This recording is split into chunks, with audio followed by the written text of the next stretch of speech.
are we to wait for another? Jesus answered them, Go and tell John what you hear and see. The blind receive their sight, the lame walk, the lepers are cleansed, the deaf hear, the dead are raised, and the poor have good news brought to them. And blessed is anyone who takes no offense at me. As they went away, Jesus began to speak to the crowds about John. What did you go out into the wilderness to look at? A reed shaken by the wind? What then did you go out to see? Someone dressed in soft robes? Look, those who wear soft robes are in royal palaces. What then did you go out to see? A prophet? Yes, I tell you, and more than a prophet. This is the one about whom it is written, See, I am sending my messenger ahead of you, who will prepare your way before you. Truly I tell you, among those born of women, no one has risen greater than John the Baptist, yet the least in the kingdom of heaven is greater than he.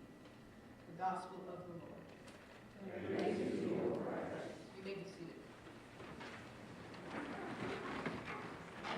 Grace to you and peace from God our Father and our Lord and Savior Jesus the Christ. Out of our gospel this morning comes a compelling question. Why did John the Baptist ask Jesus if he was the one? After all, according to the Gospel of Luke, John and Jesus were cousins. In fact, even while they were both in their mother's wombs, John recognized Jesus. And earlier in Matthew's Gospel, John initially refuses to baptize Jesus because he knows who Jesus is and thinks Jesus should be baptizing him. How could John not remember that? Or alternatively, how could John not believe it? I'd like to share with you a couple of possibilities, and I'd like to start with a reading from one of my New Testament textbooks from seminary, a section entitled One Remarkable Life. From the beginning, his mother knew that he was no ordinary person. Prior to his birth, a heavenly figure appeared to her, announcing that her son would not be a mere mortal, but would be himself divine. This prophecy was confirmed by the miraculous character of his birth, a birth accompanied by supernatural signs. The boy was already recognized as a spiritual authority in his youth. His discussions with recognized experts showed his superior knowledge of all things religious. As an adult, he left home to engage in an itinerant preaching ministry.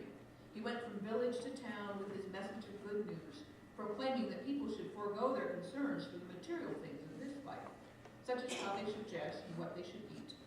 They should instead be concerned with their eternal souls. He gathered around him a number of disciples who were amazed by his teaching and his flawless character. They became convinced that he was no ordinary man, but was the Son of God. Their faith received striking confirmation in the miraculous things that he did. He could reportedly predict the future, heal the sick, cast out demons, and raise the dead. Not everyone proved friendly, however. His enemies trumped up charges against him. He was placed on trial before the Roman authorities for crimes against the state. Now, what is most remarkable about this story is that it's about someone you've probably never heard of, Apollonius of Tyana, a Neo-Pythagorean teacher and pagan holy man who lived at about the same time as Jesus. Later followers of both Jesus and Apollonius would argue over who was the true Son of God and who was a fraud. What is even more striking is that there were numerous other people in Jesus' times who were said to have performed miracles, calmed storms, multiplied loaves, told the future, healed the sick, cast out demons, and raised the dead. Perhaps then it isn't so surprising that John wanted to confirm that Jesus was the one, not just one among many. A second reason John may have had doubts is that Jesus isn't behaving the way the Messiah was supposed to behave. The Messiah was supposed to be not only of royal blood like Jesus was, but was expected to be a ruling, conquering king like David. John, along with most Jews, was expecting a Messiah who would deliver them from a long line of kings, emperors, and conquerors who had occupied the Holy Land and oppressed God's chosen people for over 500 years. This Messiah would expel the conquerors, imprison those who had enslaved them, and set free those who had been imprisoned wrongly. If Jesus was indeed the Messiah, why hadn't he established his kingdom? On a more personal level for John, why was John still in prison, placed there by Herod, the latest pretender to the throne and a collaborator with the Romans. This last gives us another possible explanation for John's question. John is in prison and probably knows that he will not leave alive. He has spent his whole life preparing the way for the Messiah. As we heard last week, it was not a pleasant life. He lived in the desert, wearing camel's hair clothing and living off locusts and wild honey. Yet that had to have been better than where he now finds himself, imprisoned in a dungeon, unlikely to see the light of day again. He must have been wondering, was it worth it? If Jesus was indeed the foretold Messiah, then of course it was worth it. Knowing that one piece of information could make all the difference. And so he asked the question, are you the one who is to come, or are we to wait for another? We have the benefit of already knowing the answer to that question, the benefit of 2,000 years of writings, commentators, and preachers who not only reinforce that Jesus is indeed the one, but even offer explanations as to why Jesus didn't appear in the form that was so expected.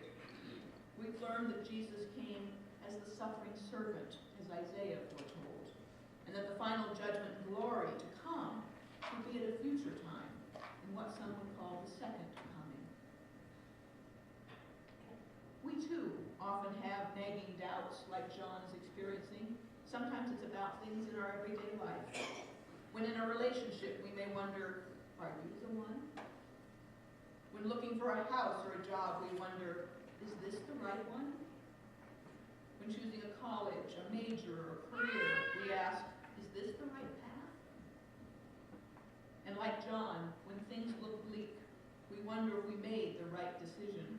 We wonder if it was worth it. When things look the most hopeless, we long for even the smallest glimmer of hope. And as John learned, following God doesn't protect you